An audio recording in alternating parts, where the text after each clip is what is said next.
hatred between these two dynasties kind of sort of still remains to this day in much of the Sunni Shia rhetoric, i.e., the Sunni Shia hatred that we see in our times. Yeah, it's always existed to a certain extent. As you know, I'm not sectarian. We have to disagree without violence. This is my stance all the time. I don't agree with their theology at all, but in the end of the day, we should not be physical. Obviously, it is of relevance given what is happening, but I want to make it clear that it is not a political analysis today, at least, and there's no theological or sectarian issues. I want to give you some useful information, inshallah ta'ala, that will help you understand better that part of the world, and maybe in the future we can talk more detail. But this is one of the most interesting sections and regions of the Muslim world, and I have to summarize its history in 20 minutes. So this is a very big task, but it is still, inshallah ta'ala, beginning the conversation so that you can understand and situate yourself to understand what is happening. Apologies, my voice, as you can tell, is off. I'm a little bit under the weather. May Allah give us shifa, all of us, inshallah. So realize that this land that we call Iran, this land is actually one of the most historic and influential in human civilization, not just in Islamic civilization. And even from the earliest of times, from the earliest of recorded histories, this land produced some of the most important figures in global history and some of the most powerful civilizations known to mankind. You have people like Cyrus the Great. And Cyrus the Great, actually, some of the scholars even considered him to be Dhul Qarnayn. You know, there's a controversy who is Dhul Qarnayn, and there are many contenders. One of the contenders is Cyrus the Great. I'm not saying that's right or wrong. I'm just saying that is one of the contenders. Cyrus the Great is considered to be the founder of the first great civilization of Iran in 550 BC, and it stretched over 3 continents. And this eventually led to the Achaemenid Empire, which was one of the first empires to have a universal set of governance, of law, somewhat open-mindedness in religion, and again, one of the primary civilizations of pre-modernity. And the religion of Iran is also a unique religion, Zoroastrianism. It is founded in Iran itself. Zoroaster is considered to be the founder of that faith tradition. And when the Muslims encountered it, they treated Zoroastrians like Ahl Kitab. So they said, if you are going to be treated like the Ahl Kitab. And in the time of the Prophet ﷺ, the Iranian civilization was under the Sassanid Empire, 224 to 651 CE. And the Sassanids, the Sassanid Empire, was the empire that the Quran itself mentions when it talks about the reality of the Romans and the Persians engaging in warfare. This is the Sassanid Empire. And it was also the last great king of the Sassanid Empire, and that is Khusro Parvez, that the Prophet ﷺ interacted with. He wrote a letter to. And if you know, famously, when Khusro Parvez, also called Kisra, when Khusro Parvez, he tore up the letter, the Prophet ﷺ said, Allah will tear his kingdom up like he tore my letter up.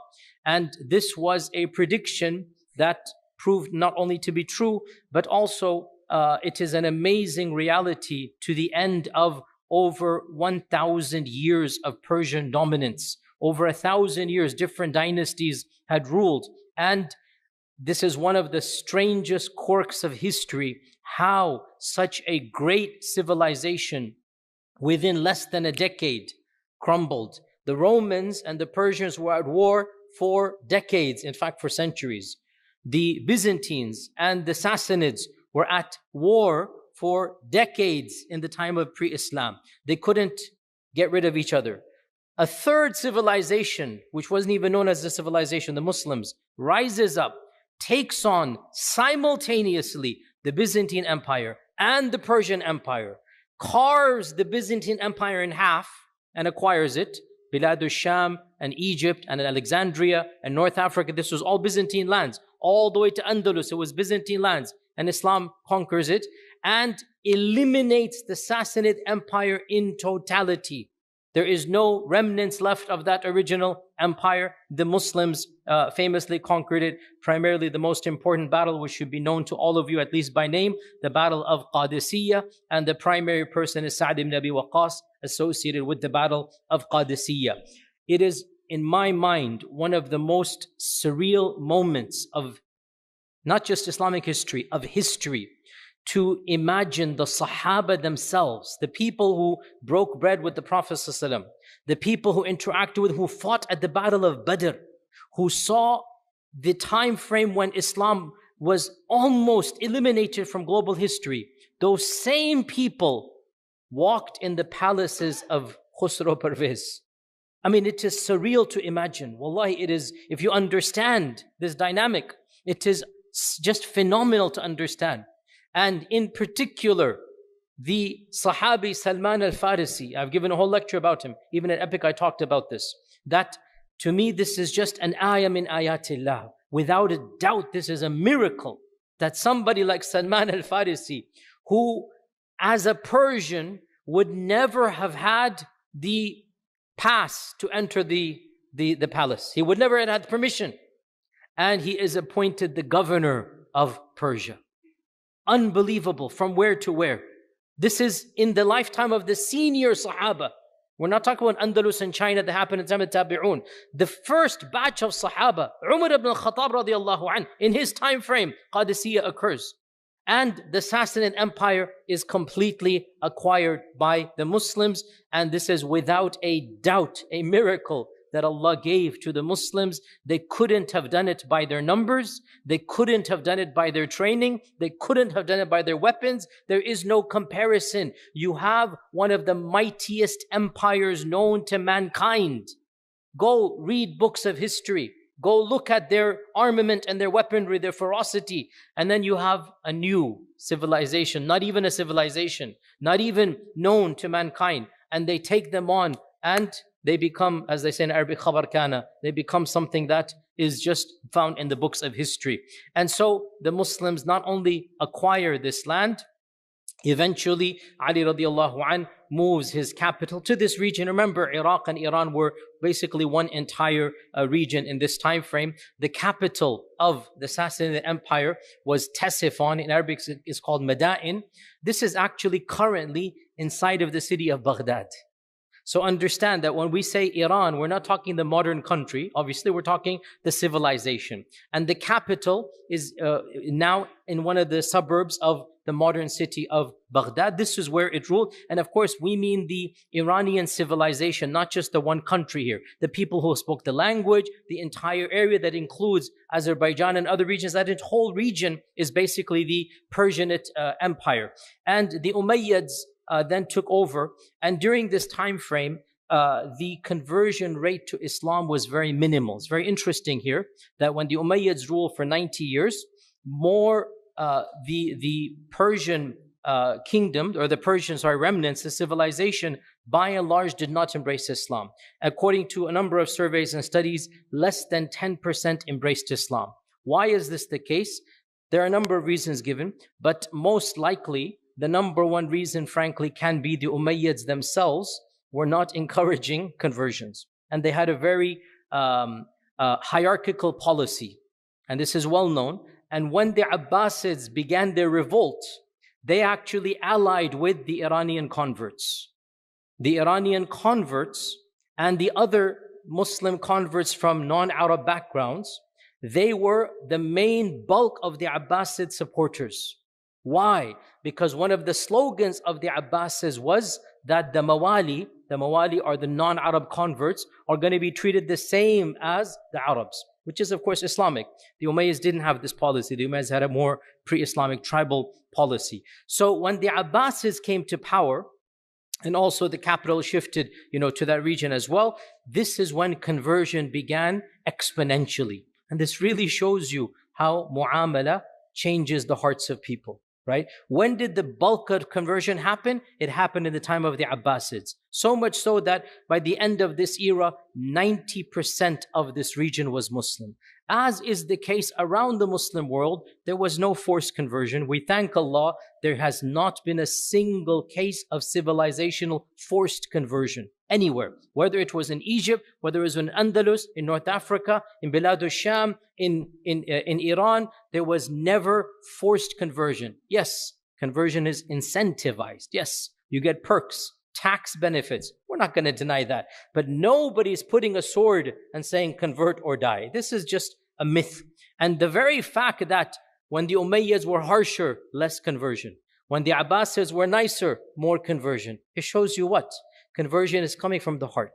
Conversion is coming when people see the beauty and the good, and then they embrace Islam. So by the end of the Abbasid time frame, we have estimates now, these are all modern surveys done, up to 90% of the population had now embraced Islam. You can see almost 100% Muslim. As in all cases, there are pockets to this day. Egyptians are 10% Copt, even in Bilad al-Sham and in in Lebanon, others, you have the Maronite Christians, you have the Coptic Christians, Nestorian Christians. Islam never eliminated all faith traditions. And you still had Zoroastrians and Christians in Iran and Jews in Iran. You had some of the largest groups of Jewish people. Why? Because when they fled Byzantine lands, the emperors of Persia welcomed them to come in. This is pre-Islam. So you had large groups of Jewish people living in Iran as well. And when the Muslims came, they allowed them to remain as they are. It is true.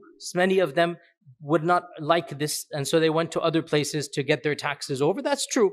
And that's why many Persians, when the Muslims conquered Persia, they decided, especially the rich, they decided to migrate voluntarily. They weren't forced to. And they went to the closest neighboring polytheistic region, and that is India. And when they went there, so they were called the Persians, the Parsis. And as you know, to this day in India, there's a group called the Parsis, and this is the Parsis. And the Parsis, they're from the Iranian merchants, the rich people who didn't want to pay the extra taxes. They wanted to just, take their wealth. And so they voluntarily migrated to India, and their descendants are still there to this day. Now, I'm not going to go over all the history of Iran, but I will mention a few key points. Of the points that I want everybody to know is that Iranian scholarship shaped Islam. This is a non-controversial statement. The ulama of that region shaped Islam.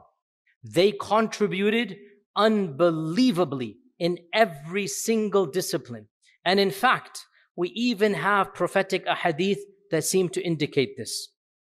It is said, and these ahadith are found in Tirmidhi and in Mustadrak of al-Hakim and in other books, that the Prophet was sitting with Salman al-Farisi, and he said, لو أن العلم في الثريا لتناوله رجل أو رجال من أهل فارس من أبناء فارس. And in one version he pointed to Salman and he said من قوم هؤلاء, that if knowledge were placed in the farthest stars, people from Persia, and in one hadith Salman al-Farisi's people would go and get that knowledge. And this hadith is in Tirmidhi and other books as well, and a number of scholars have considered to be authentic. So why is this the case? Because Persian civilization was really the most literate and the most sophisticated. It actually excelled Byzantine civilization. And when they became Muslim, they brought their brains to do khidmah to the religion of Islam in a way that there was no other civilization that had that expertise. So where to begin? Wallahi, there could be many lectures given about the contributions of the Persianate empire, civilizations to Islam, the Persian scholars to Islam. Where to begin? Arabic itself. Ya ahla lughat al-Arab. Who codified your language? Who wrote the first book of grammar? Sibawayh. Through and through Persian. Sibawayh, born in a Persian family, spoke Persian better than Arabic. It's his mother tongue. And he writes his famous book, Al-Kitab. That's the title of the book, by the way. Al-Kitab. And it is the first and the the mother of all books in Arabic grammar. It's a Sibawayh. In hadith, oh my God, hadith wala haraj. It is as if the majority of muhaddithin are from this land. Imam Bukhari, Imam Muslim, Imam Tirmidhi from Tirmidh, Imam al-Nisa'i, Imam Ibn Majah from Qazwin. It is as if like only basically Abu Dawood and Imam Ahmad and others are from pure Arab. Otherwise, all of these, and that's just the main generation. If you want to go beyond that, we can keep on going, right? You look at the scholars of fiqh, Abu Hanifa, الناس عيال في الفقه على أبي حنيفة. Imam Shafi'i is allegedly reported to have said, people are indebted when it comes to fiqh to Abu Hanifa. What was Abu Hanifa? An Arab? He was Persian through and through. He spoke Farsi at home. Abu Hanifa is the first of the great fuqaha, and he is pure and through Farsi. And after him as well, you have so many Al-Jassas and others from the same, tradition. The scholars of tafsir, Imam al-Tabari. Imam al-Tabari is from that civilization. Az-Zamakhshari is also Persian stock. The scholars of Aqaid and Ilm al-Kalam, Imam al-Juwayni, Al-Ghazali, through and through Iranian. Al-Ghazali represents Iran of the 11th century. This is Iran. Iran is Iranian Islam. Al-Ghazali, born in Islam, born in Iran, born in Tus, born and raised, lived there, and then at the end of his life, he becomes the rector of the university. But otherwise, he is through and through, he is Iranian. And you have so many others as well. And of course, let us not forget some of the greatest civilizational poets of the Ummah. Poets who really brought a level of culture, civilization to the Ummah. You have Firdausi and his famous book. Who knows his book? The what? The Shahnama of Firdausi. You have Hafiz. You have Jalaluddin al-Rumi. You've all heard of Rumi. What language did Rumi write in? Not Arabic. Rumi did not write in Arabic. Hafiz did not write in Arabic. They're writing in Persian. And that is why Persian was, after Arabic, it was the most important language of Islamic civilization. And we see its impact globally across the world, even in India. What was the noble language? It was Persian. And that is why even Iqbal, a century ago, which language is he writing in? In Persian. This is the influence of the Persian civilization on Islam. We have to understand there's no civilization that is impacted, obviously other than the local Arab and Hijaz, after obviously the Arabian civilization. The Iranian civilization, the Persian civilization impacted Islam more than any other and benefited more than any other. Now, all of these great names I mentioned are of course Sunni. Yes, Al-Rumi and all of them are Sunni. But unfortunately, we in our minds have no idea. And we associate Iran with 12er Shiism. Now, this is a sensitive topic. I'm not getting sectarian. Literally, I'm just being historic right now. So there's no judgment. I'm just telling you what happened.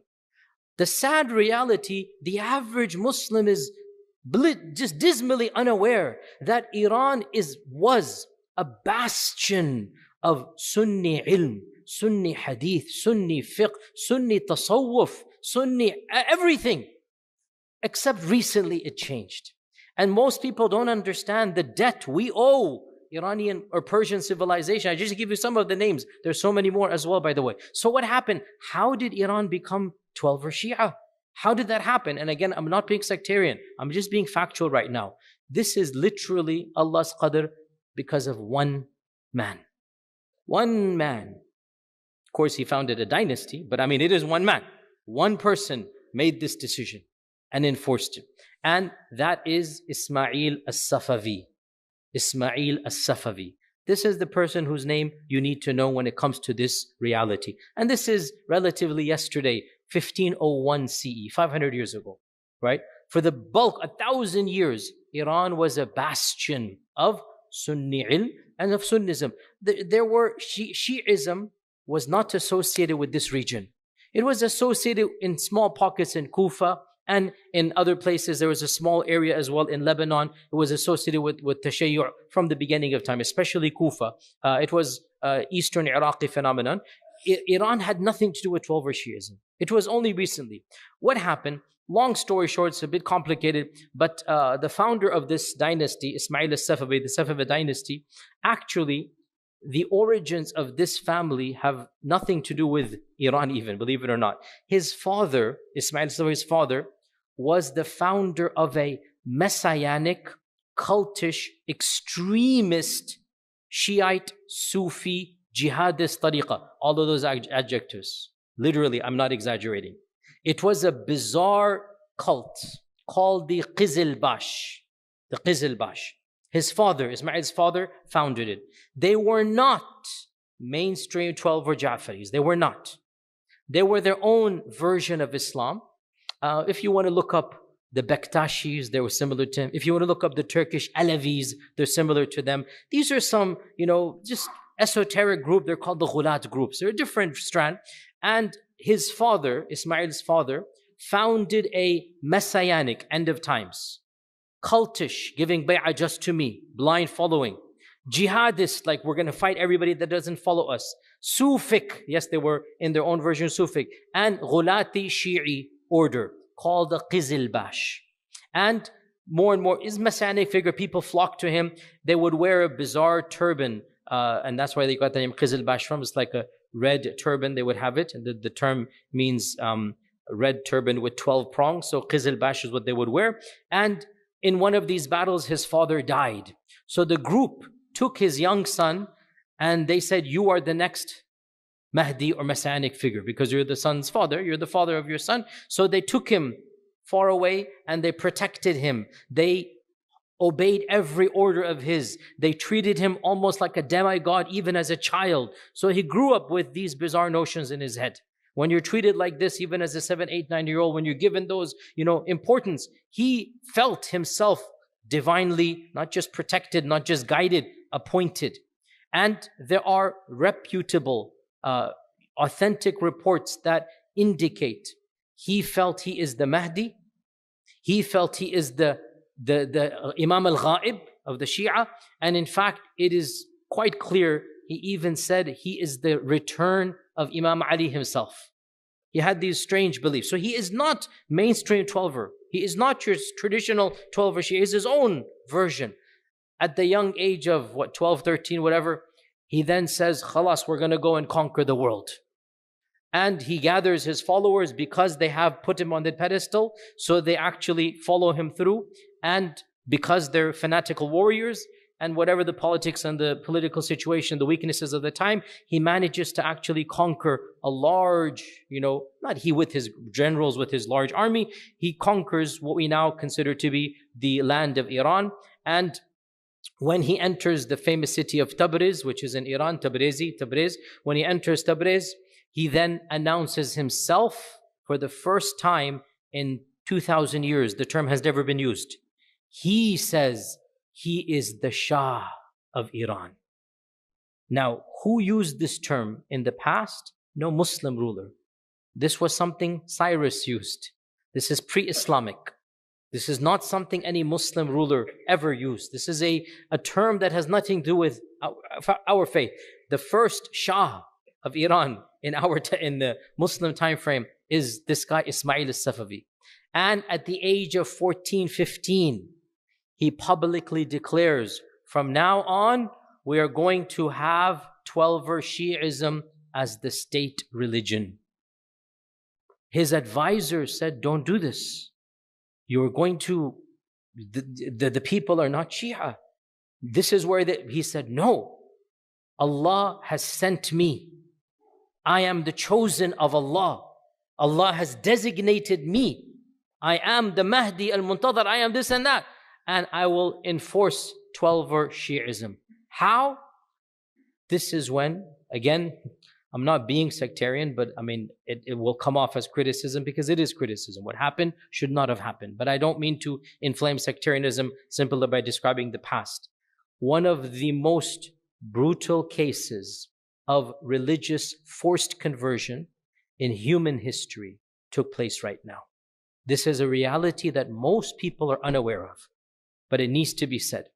And any fair-minded person, I would hope, even if they're 12er Shia, I would hope they would say, this should not have been done. Even if you think that is right, the way he went about doing this is one of the most brutal mechanisms in human history. What did he do? Literally at the age of 14, and he's 14, so remember, because he's so young, fanatical, and he's been treated his whole life the way he does, so he issues a decree that immediately, henceforth, all Sunni masajid will become Shi'i, all Sunni madaris either shut down or become Shi'i. Every khutbah will have a section in it where, astaghfirullah for even saying this, Abu Bakr, Umar and Uthman radiallahu anhum, we will give la'na, tabarru from them. Tabarru. And we will force all of the senior scholars to publicly do the same. And if they don't, they shall be imprisoned, jailed, or executed. And we will convert the system from being Sunni fiqh to being 12er Ja'fari fiqh. And by the way, one thing is interesting, he kind of understood he couldn't import his extremist version of Shi'ism. So the closest thing that he could think of was at least 12er Shi'ism. Because 12er Shi'ism at least had some fiqh and some, whereas his version or whatnot was absolutely unique in this regard. And this is a political statement as well. Why? Because he wants to break clear of the Ottoman Empire and of the entire, he wants full independence. He wants no ties with anybody else. How are you going to do that? You're going to do this by establishing your own faith-based system that has no parallel in the entire world. It was a political move, and we know this because he was not a 12er Shia growing up. He's not a believing 12er Shia growing up. It's a political move to maintain despotic independence. Everybody's going to be following a new system. And this is exactly what he did. That for the next 100 years, him and his descendants basically executed thousands of scholars, senior scholars, who refused to publicly curse the three khulafa. They exiled or forced exile, or the people themselves had to flee for their lives, hundreds of thousands of people. They imprisoned tens of thousands of opposition and Sunni imams, and there were no Shi'i scholars, or very few. So what are they going to do? I mean, there were no in Iran. What are they going to do? They began importing senior 12er clerics, especially from what we now call Lebanon, in a place called Jabal Amil. So Al-Amili family, they came.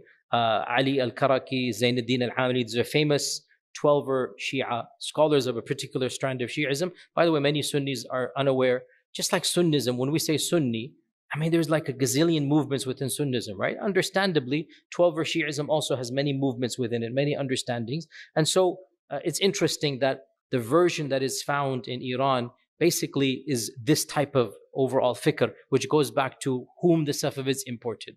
The Safavids brought in groups of clerics from this region, especially of Al-Amil region, and these people then were given full license. The country is yours theologically. Do what you will. So they instituted curriculums, they built madaris in Isfahan, in Qazwin, in Tabriz, some of which are still standing to this day. They began training their own scholars, and they effectively banned Sunnism.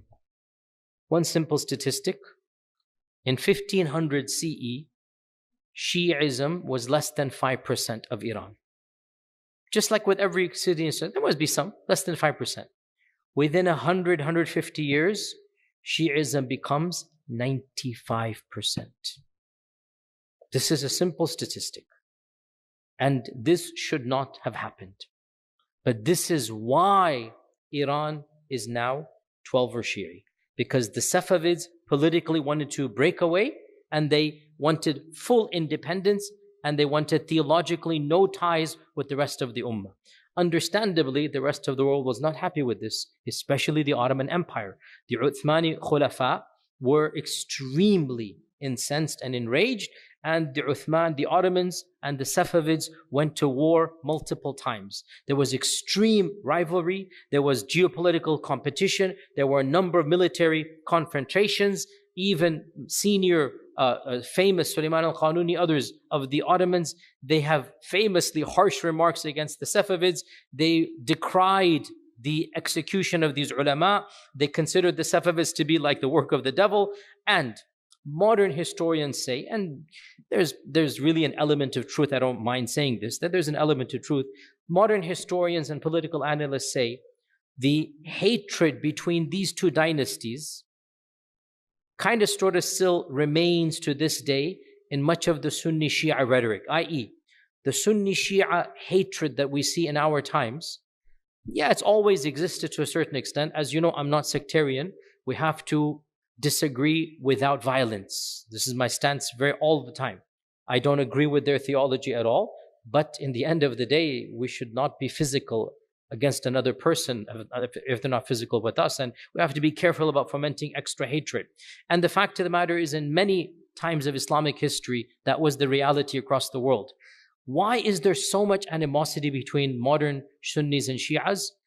There is a theory which has a lot of legitimacy, that this actually goes back to the Safavid or Uthmani conflict, that the scholars of both began extra sectarianism against the other, because there's this war going on, because there's actual battles going on. So that kind of sort of remains to this day. And if you look at it, some of the senior people that are quoted by both sides, they go back to this era, that there's a lot of animosity during this time frame. Nonetheless, so this is where it became Shi'i. Let's skip over the next 400 years, the Nadir Shah reign and the Qajar dynasty. Let's get to modernity and then finish off, inshallah ta'ala. So in 1921, the end of the Qajar dynasty, one of the modern military generals or our young army officers, his name is Raza Shah.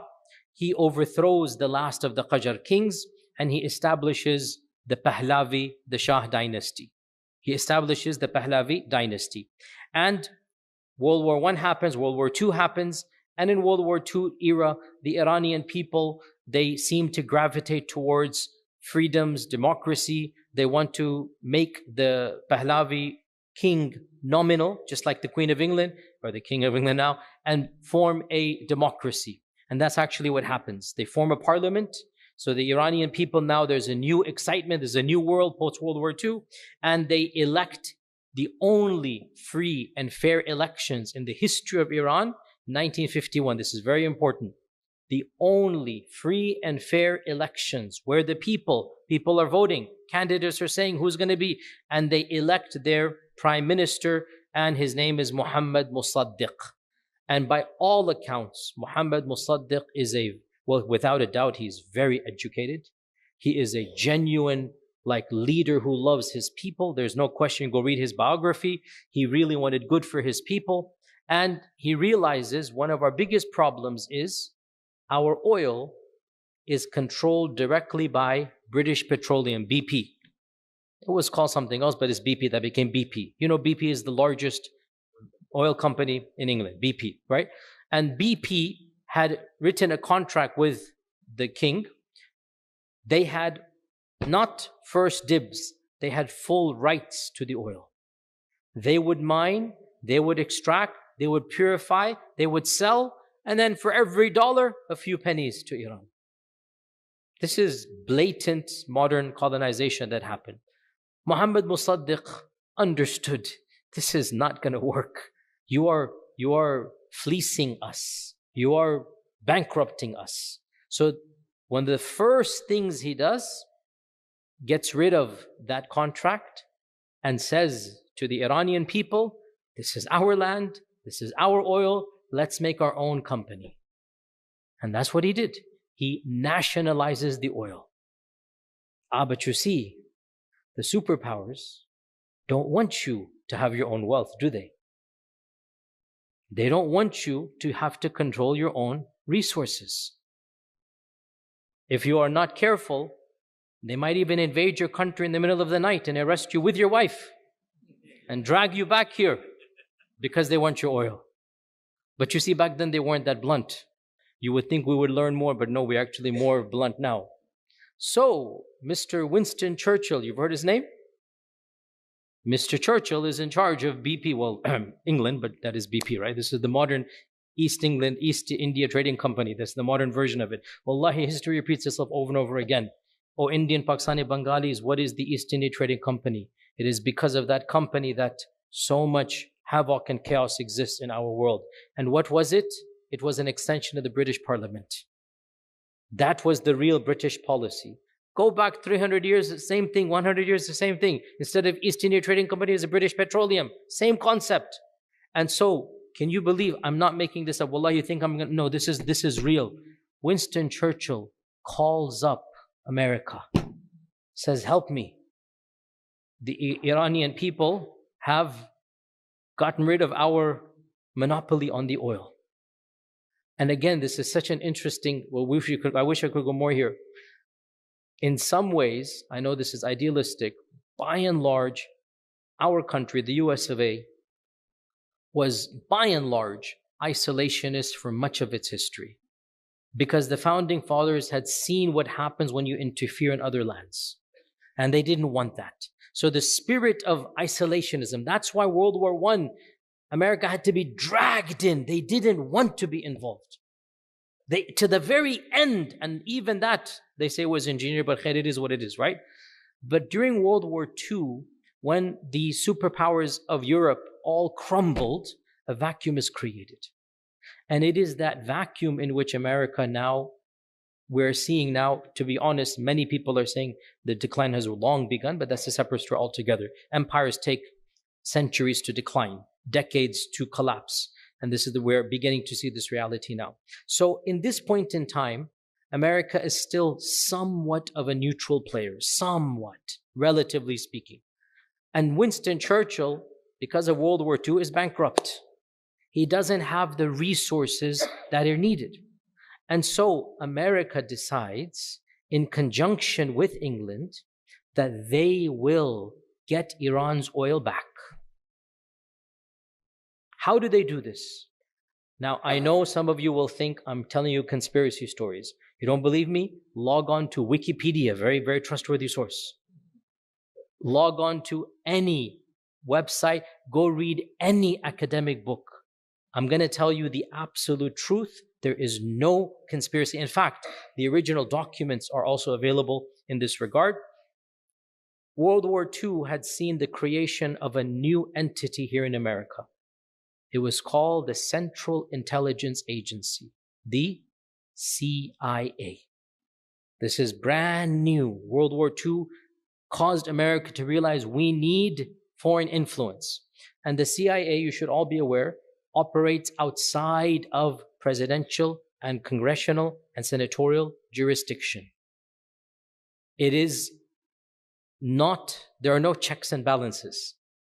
It can do anything and get away with it.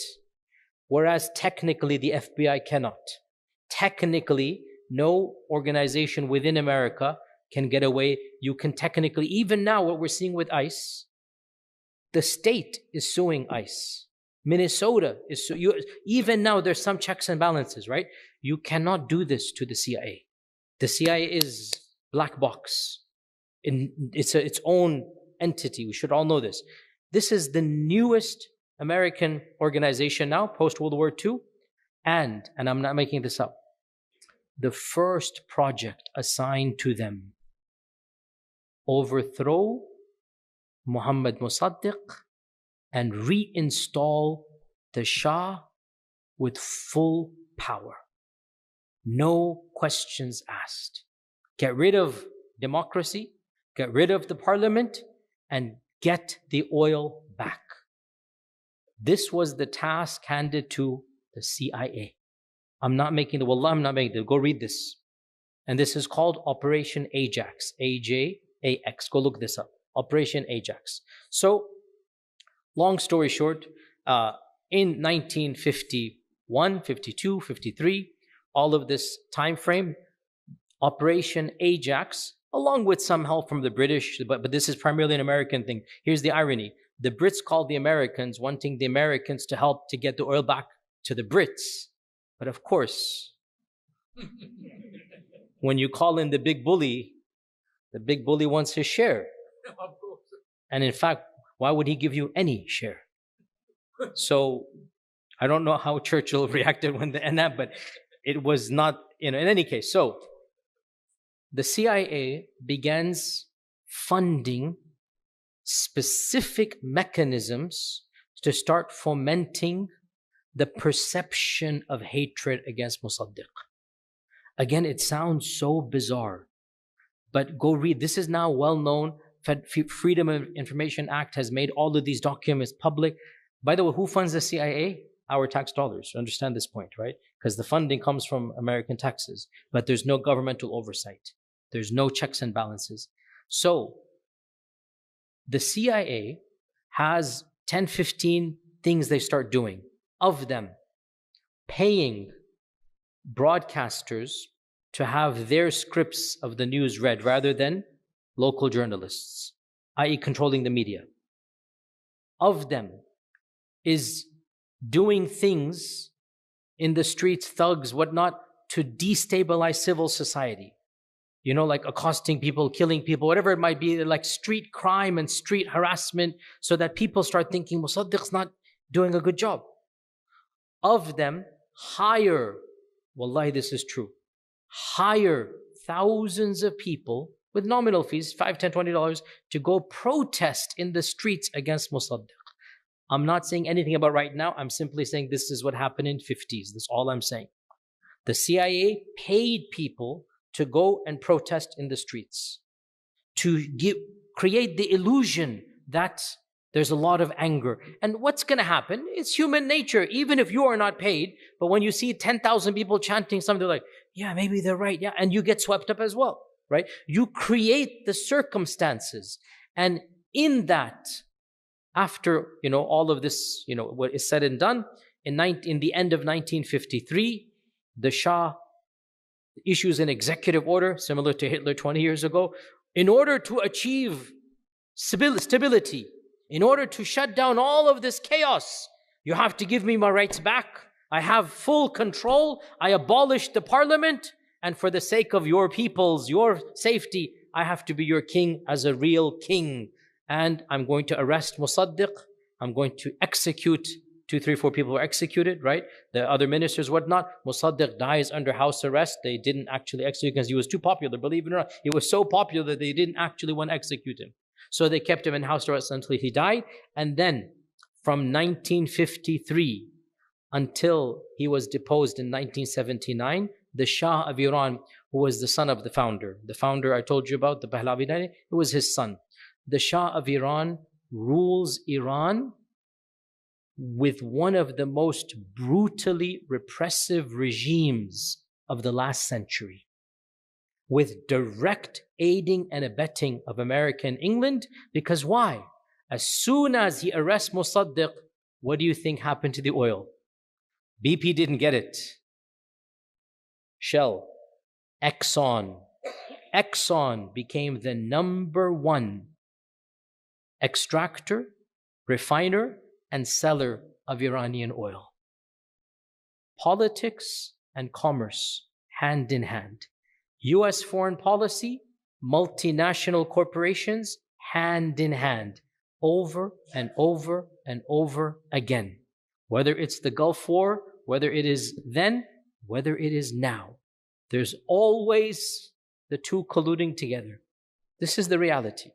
And because the Shah did the bidding and the oil is the Americans' oil, they didn't care how repressive he was. We want you in office, you do whatever you need to do. And in his time frame, the level of brutality against his own people, all that we hear about of later on Libya, Iraq, whatever, it began with Iran. All the brutalities that happened afterwards, Iran is where it began under the Shah. And go speak to any sane Iranian of that time frame who will tell you the realities of how evil this man was. You couldn't even have a private conversation in your house with your friends criticizing the Shah. If you criticize the Shah in private conversation, you would be disappeared, perhaps never heard of again, executed, tortured in the worst manner possible, because one of those people would turn out to be a spy. He'd get money to turn you in, turns you in, he gets some money, and you're gone for life. 25 years he ruled with an iron fist. To give you one example, in 1971, Muhammad Reza Pahlavi, the Shah, he staged what is considered to be one of the most extravagant celebrations in human history. It was his birthday, and it was coincidingly, he said, the 2500th anniversary of the Persian monarchy. So he threw a birthday party, the likes of which the world has never seen. It is estimated he spent over $300 million of that time frame's money, which is probably $1 billion now. He invited every world leader. The guest list is just unimaginable, a who's who of royalty. And he created an entire city and a whole week long of events, and you can see video footage of it, while his own people right outside were starving for food. What is going to happen when you spend like $1 billion on a festival? All the kings and queens and all the rich are inside, and the people barely have food to eat. What do you think is going to happen? In this climate, and again, I'm not taking sides, but I understand exactly why it happened. People come along whose version of Islam we might disagree with, but whose integrity was not for money or power or fame. And they said, this is a land for our people and not for sellouts. And when you use the name of God and people are already far away, they get a sense of peace. And a figure known as Khomeini starts rising up as an opposition, claiming that it was time for the Shah to leave and for a new era to be ushered in. People who had nothing to do with religion were so sick of the Shah, they sensed from this guy, at least he is one of us. And clearly he's not a stooge of the foreign powers. Again, we have our strong disagreements theologically, but understand, in the late 70s, the average Iranian was pro-Khomeini. Understand this point. Even if they weren't pro-Shia, unbelievably. The two had nothing to do with each other. And when you look, I want all of you to look at the video footage of when Khomeini returns from Paris in exile, because it was him who became the voice of the opposition. Go look at the video footage of the streets of Tehran. Non-hijabis are cheering for Khomeini because they have no idea what's going to happen. Clean-shaven men who have probably never prayed for years are going berserk, return of the Khomeini. They think now is the good era coming in. They don't understand they're going to have their own, a different set of problems because there is no idealistic and whatnot. Nonetheless, you have to understand one thing, that the antagonism that the people had towards the Shah was also the antagonism they had towards America at that time frame. Those of you older than me, I barely remember this very vaguely as a child, the 1979 takeover of the embassy. It didn't come out of thin air. There's no justifying, but understand why were people angry? Because that was the time when the reality of the coup of 1953 became public knowledge. Everybody knew America was the one who put the Shah in power and who kept him in power and who was behind all of this repression. That's why the anger exists. It didn't come out of thin air. It's not that Iranian people are born with the DNA against America. There are socio-political reasons for that anger. And that anger was manifested in what happened with the takeover of the embassy. And of course, Jimmy Carter lost his presidency because of that. Again, it's interesting how it all relates together. The American public was never told, and they still don't know about the role that they played in Iran, even though it's public knowledge, but it's not taught in the curriculum. And one thing leads to another. But here's the point I want to conclude on this.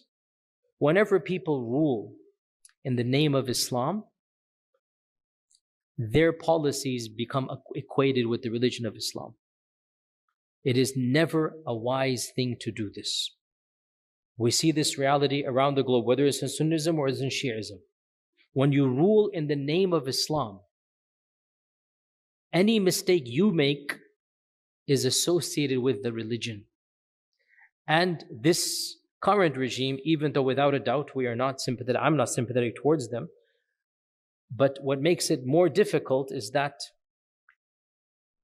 their incompetencies and their problems have actually led to people hating the religion of Islam because of them. And this is well documented that of the highest rates of apostasy in the Muslim world are in Iran. This was not the case even under the Shah, because nobody blamed the Shah and Iran together, Islam together, sorry. The Shah never said he's doing it in the name of Islam. You want to get angry at the Shah, it has nothing with your religion. But when you have an Ayatollah, when you have a religious cleric ruling in the name of religion, or you have another group, whether they're in Afghanistan, whether they're anywhere else, ruling in the name of religion, their policies, when they fail, in the eyes of many people, it becomes a failure of religion. And so this is why we are seeing in YouTube such anger even against the religion, a'udhu billah. There is no excuse for what these people are doing. You don't burn the mosque, you don't, but this is their crazed mentality. Bottom line, I don't want to become political analyst here. Simply understand that history teaches us we should not be naive and take things at face value. History teaches us, generally speaking, superpowers are involved in engineering things. Generally speaking, they never learn. They think that by getting somebody in office that will like them, that will do their bidding, this will be better for civilization and society, but always it turns out to be for the worst. And so let's keep our judgments minimal, be a little bit more wise in this regard. And the main thing is we pray for the safety and the security of innocent people who unfortunately are always the one that pay the heaviest price for the games that take place at the political level. The games that take place between the politicians, they don't pay the price because they will pay it in the akhirah, by the way. Who pays the price in this world? The innocent people. So we ask Allah to protect the innocent people. We ask Allah Azza wa Jal to save the lives of all those who have nothing to do with the evils of reality, and to deal with those that are involved in fitna and fasad, to deal with them this world before the next. And inshallah, maybe later we'll give more political analysis. Wassalamu alaikum wa rahmatullahi wa barakatuh.